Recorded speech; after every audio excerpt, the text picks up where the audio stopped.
돌아가게 해주세요. 다시는 불법 체류하지 않겠습니다. 한국의 눈물로 호소하는 태국인들의 이야기에도 굴하지 않고 40만 명의 태국인들을 싸그리 태국으로 추방한다고? 안녕하세요.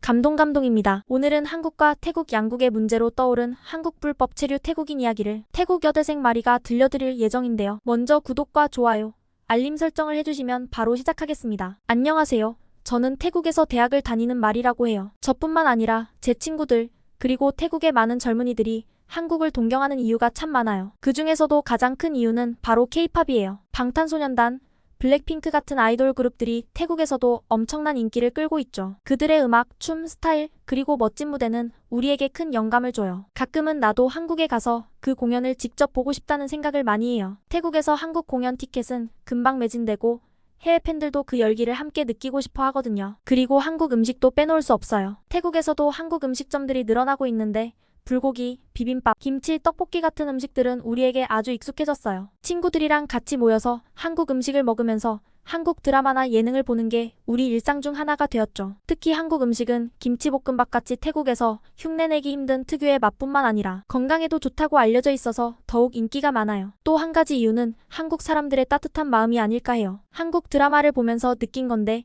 한국 사람들은 가족을 소중히 여기고 친구들 사이에서도 서로를 배려하는 모습이 참 인상 깊어요. 물론 모든 사람이 다 그렇지는 않겠지만 드라마 속에서 보여지는 한국 사람들의 정이 느껴져서 저도 한국에 가면 그런 따뜻한 환영을 받을 수 있을 거라고 기대해요. 그래서 저와 친구들은 한국에 가고 싶다는 생각을 자주 해요. 한국 문화를 더 깊이 경험하고 싶고 한국 사람들과 직접 소통하고 싶어요. 하지만 요즘은 한국에 가는 게 많이 어려워졌다고 해서 너무 속상해요. 비자 발급이 힘들어지고 불법 체류나 범죄 문제 때문에 우리같이 평범한 학생들까지도 영향을 받는다고 들었어요. 하지만 여전히 한국은 우리에게 꿈의 나라 같은 곳이에요. 먼저 한국에 대한 태국인으로서 이야기하자면 생각할 때마다 떠오르는 이미지는 바로 엄청난 사회 기반 시설들이에요. 정말 세계 최고 수준이죠. 한국은 도시의 모든 면에서 효율적이고 현대적인 시스템을 자랑하죠. 제가 한국에 대해서 알아볼 때 가장 인상 깊었던 것 중 하나는 바로 대중교통, 특히 버스 시스템이에요. 한국의 버스 정류장은 정말 신속하고 쾌적해요. 태국에서 버스를 기다릴 때는 언제 올지 모르지만 한국은 완전히 달라요. 버스가 언제 도착할지 정확하게 표시해주는 전광판이 있고 정류장에서 무료 와이파이를 사용할 수 있다는 사실이 참 놀라웠어요. 어떤 정거장은 휴대폰을 충전할 수 있고 게다가 버스 내부는 깔끔하고 에어컨이 잘 나오며 정해진 시간에 맞춰 정확히 움직인다고 하니 정말 믿기지가 않더라고요. 특히 비가 오거나 더운 날에도 편하게 기다릴 수 있는 지붕과 벤치가 잘 갖춰져 있죠. 이런 점들은 태국의 흙먼지 날리는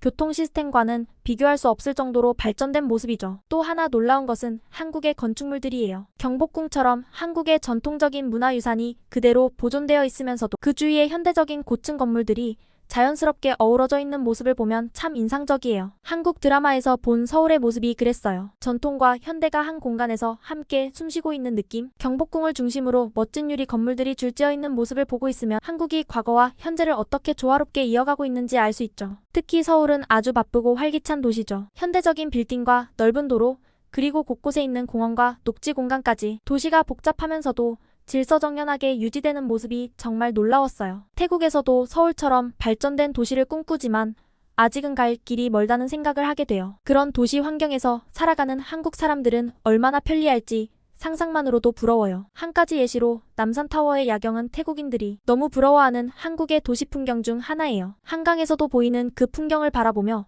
저의 최애 음식인 라면과 치킨을 한강에서 먹고 있으면 태국인 누구라도 이곳에서 살고 싶다는 생각밖에 안 든답니다. 이렇게 태국인들은 한국의 멋진 사회시설과 발전된 도시 환경을 보고 단순히 관광을 넘어서 그곳에서 살고 싶다는 꿈을 꾸기 시작해요. 한국을 한번 방문한 태국인들은 그곳의 편리함과 질서정연한 사회를 경험하면서 자연스럽게 거기에 매료되죠. 그래서 일부 태국인들은 관광 비자로 입국한 후 한국에서 더 오래 머물기 위해 불법 체류자가 되는 경우가 생겨요. 처음에는 단순히 더 오래 있고 싶다는 마음이었지만 바로 그 결정이 큰 문제를 불러일으키게 되는 거죠. 왜냐하면 체류 시간이 길어질수록 한국의 매력이 더 드러나기 때문이죠. 불법 체류자가 된다는 것은 단순히 규정된 체류 기간을 넘기는 것을 의미하는데 이게 큰 문제로 이어져요. 왜냐하면 한국에서는 체류 기간이 지나면 합법적으로 일할 수 있는 기회도 사라지고 사회적 보호도 받지 못하기 때문에 생계가 어려워지거든요. 그래서 일부 불법 체류자들은 생계를 유지하기 위해서 어쩔 수 없이 비합법적인 일자리를 찾게 돼요. 이 과정에서 많은 사람들이 위험한 환경에 노출되거나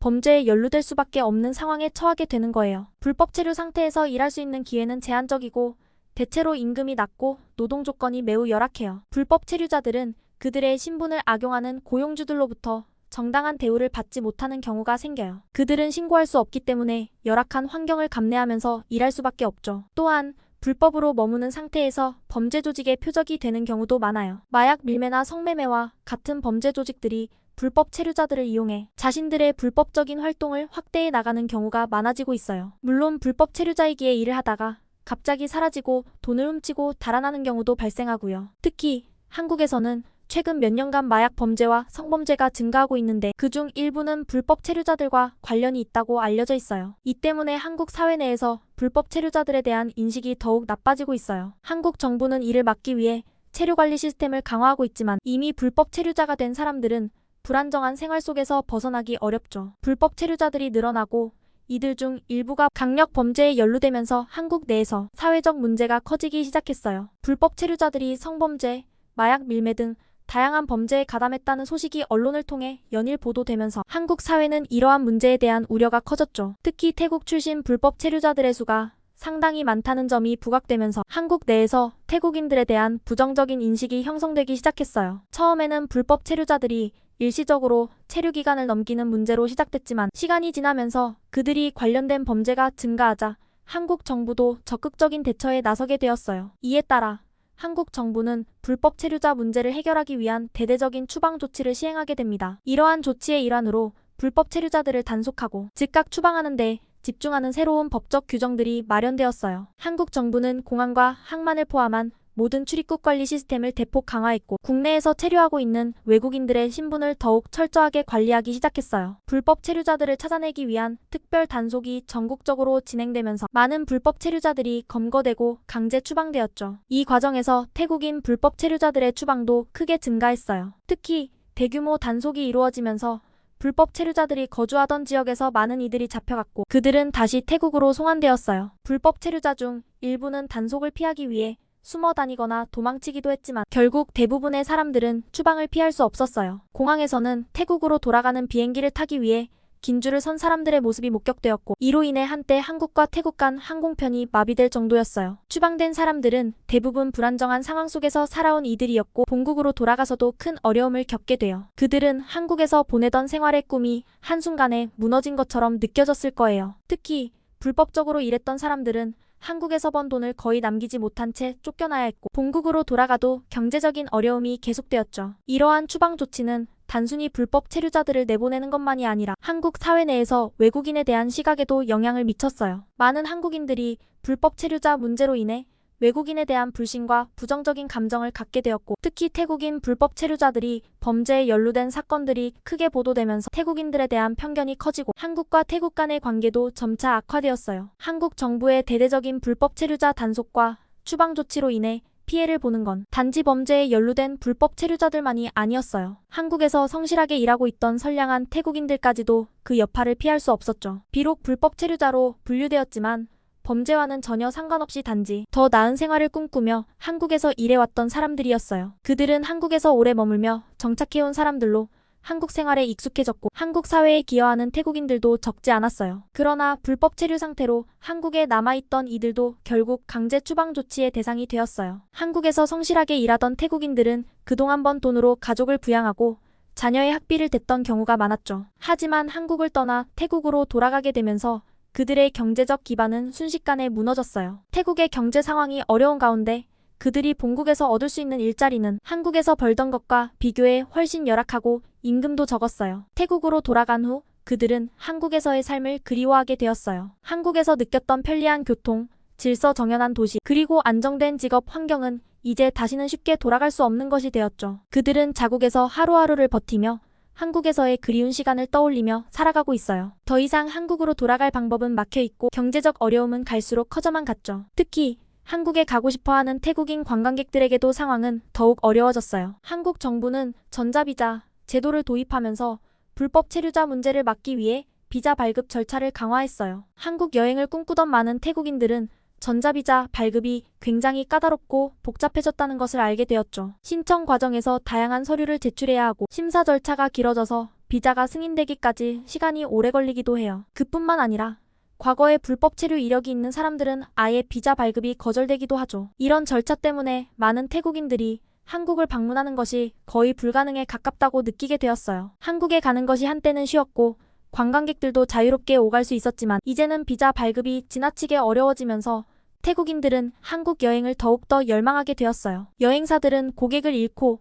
태국 내에서는 한국에 갈 수 있는 수요가 줄어들면서 여행업계는 큰 타격을 받았어요. 이러한 어려움 속에서도 태국인들은 여전히 한국을 동경하고 다시 한번 한국을 방문하고 싶다는 꿈을 꾸고 있어요. 하지만 현실은 여전히 그들에게 냉혹하죠. 한국에 머물며 느꼈던 그 좋은 기억들, 그리고 한국 사회에서의 안정적인 삶은 이제 더 이상 쉽게 다가갈 수 없는 꿈이 되어버린 것처럼 보입니다. 그러나 태국 정부는 이런 한국의 강력한 불법 체류자 추방 정책에 오히려 반발하며 관계를 악화시키고 있는데요. 바로 태국에 입국하는 한국인들을 제한하는 조치입니다. 한국인들은 태국에서 불법 체류하거나 문제를 일으키는 일이 거의 없음에도 불구하고 한국과 마찬가지로 태국에 입국하는 한국인들의 입국을 제한하기 시작했다는 거죠. 그중 하나는 한국인 관광객들에 대한 비자 절차를 까다롭게 하는 것이었죠. 태국을 찾는 한국인 관광객들의 숫자가 많았기 때문에 태국 정부는 이를 통해 한국에 압박을 가하려 했어요. 태국에 입국하는 한국인들은 대부분이 관광객이고 그들은 태국에서 많은 돈을 쓰기 때문에 절대로 제한해서는 안 되는 귀빈들. 임에도 아무런 생각 없이 태국 정부는 보복 조치를 취했습니다. 그리고 결국은 태국에 엄청난 타격을 입히게 되었는데요. 관광 수입이 끊겨버린 태국 상인들과 민간 업체들은 태국 정부와 한국에 호소하며 제발 한국인들에 대한 입국 제한 조치를 취하해달라고 눈물로 호소를 하기 시작한 겁니다. 한국인 관광객들의 방문이 급격히 줄어들자 태국의 상인들과 관광업에 종사하는 많은 시민들이 큰 타격을 입게 되었어요. 한국인 관광객들은 태국에서 중요한 소비층이었기 때문에 그들의 발길이 끊기자 태국의 관광산업은 급격히 하락했어요. 방콕의 유명한 관광지와 쇼핑몰들은 평소 북적이던 한국인 관광객들의 모습이 사라지면서 건물과 거리가 텅 빈 상황이었고 상인들의 매출이 급격히 추락했습니다. 특히 한국인들이 즐겨 찾던 음식점이나 기념품, 가게들은 문을 닫거나 직원들을 줄여야 하는 상황에 처하게 되었어요. 푸켓, 치앙마이 같은 태국의 주요 관광지에서도 한국인 관광객이 줄어들면서 숙박업계, 여행사, 그리고 투어 가이드까지 모두 큰 경제적 어려움을 겪고 있었죠. 상인들과 업계 종사자들은 태국 정부의 대응이 자국 경제에 심각한 타격을 주고 있다고 불만을 터뜨리기 시작했어요. 일반 시민들 사이에서도 불만이 커졌어요. 태국 정부가 감정적으로 대응한 결과 오히려 자국민들이 피해를 보고 있다는 목소리가 나오기 시작한 거예요. 한편으로는 한국과의 관계를 회복하지 않으면 태국 경제에 더욱 큰 피해가 올 수 있다는 우려가 퍼졌어요. 이러한 상황에서 태국 시민들과 상인들은 태국 정부에 대한 비판을 쏟아내며 입장을 바꿀 것을 요구했어요. 이제 그만 싸워야 해요. 한국인들이 다시 돌아와야 우리가 살 수 있어요. 라며 상인들은 절박한 목소리로 외치기 시작했어요. 관광업 종사자들은 태국 정부가 감정적으로 대응하기보다는 외교적으로 한국과 문제를 풀어가야 한다고 호소했어요. 일부 태국인들은 언론 인터뷰에서 한국은 우리에게 중요한 동반자입니다. 불법 체류 문제는 해결해야 하지만 이렇게 적대적으로 대응하는 것은 모두에게 피해를 주고 있습니다. 라고 말하며 태국 정부의 정책 변화를 요구했어요. 결국 태국 정부도 이러한 여론을 무시할 수 없게 되었어요. 상인들과 관광업계 종사자들의 피해가 커지자 태국 정부는 점차 한국과의 관계 회복을 모색하기 시작했어요. 한국 정부의 불법 체류 문제를 해결하는 대안을 제안하고 다시 양국 간 교류를 원활히 할 수 있는 방법을 찾겠다는 입장을 내놓았죠. 태국 정부는 대국민 성명을 통해 우리나라 국민들이 경제적 어려움을 겪지 않도록 한국과의 관계 개선을 위해 적극적으로 나서겠다며 한국에 다시 협력할 의지를 표명했어요. 이러한 태국 정부의 변화된 태도는 양국 간의 긴장을 완화시키고 상인들과 시민들에게 작은 희망을 주었죠. 하지만 완강했던 태국 총리의 정책에 한국인들은 쉽사리 마음이 돌아서지 않고 있는데요. 그래서 더욱 애가 타는 쪽은 바로 태국이 되어버렸습니다. 한국에서 불법 체류를 저지르는 것도 모자라 그것을 해결하려고 한 한국 정부에게 보복을 해버린 상황이니 이제는 어떤 조치로 한국인의 마음을 되돌릴 수 있을까요? 태국 여대생마리의 이야기를 잘 들으셨나요? 오늘의 이야기로 한국과 태국의 문제가 원만히 해결되길 바라면서 감동 영상을 마무리하겠습니다. 구독, 좋아요, 알림 설정을 해주시면 오늘 하루도 멋지고 행복한 일들이 여러분을 기다릴 것입니다. 감사합니다.